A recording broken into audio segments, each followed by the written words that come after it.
హైడ్రా ఈ పేరు దాదాపుగా అందరికీ సుపరిచితం అయిపోయినటువంటి పేరు.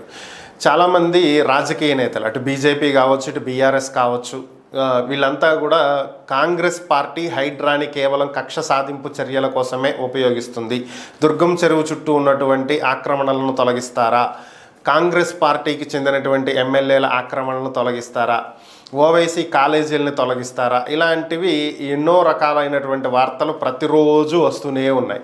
అయితే వీటన్నింటికీ ఒక్క సమాధానం చెప్పేసింది హైడ్రా అధికారులు తెలంగాణ ముఖ్యమంత్రి రేవంత్ రెడ్డి తమ్ముడైనటువంటి తిరుపతి రెడ్డి ఇంటికి కూడా నోటీసులు అంటించారు.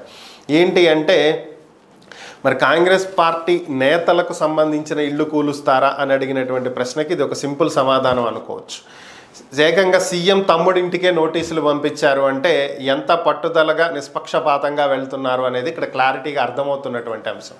తిరుపతి రెడ్డి ప్రస్తుతం ఉంటున్నటువంటి ఇల్లు ఆయన సొంత ఇల్లు కానప్పటికీ కూడా అది అద్దిల్లు.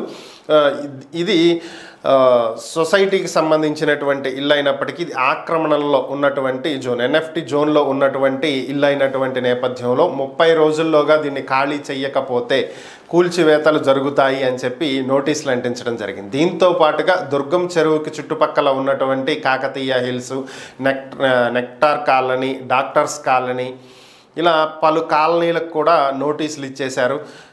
30 రోజుల్లోగా ఇవి అపార్ట్మెంట్లన్నింటినీ ఖాళీ చేయాలని 30 రోజులు సమయం ఇస్తున్నామని చెప్పి హైడ్రా అధికారులు నోటీసులు ఇవ్వటం జరిగింది.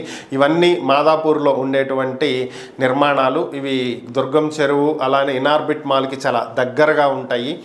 సో ఇవి దాదాపుగా ఈ చెరువుని ఆక్రమించేసి చుట్టుపక్కలంతా కూడా ఈ బిల్డింగులు భారీ ఎత్తున అపార్ట్మెంట్లు కట్టడం జరిగింది అనేది హైడ్రా చెప్తున్నటువంటి అంశాలు.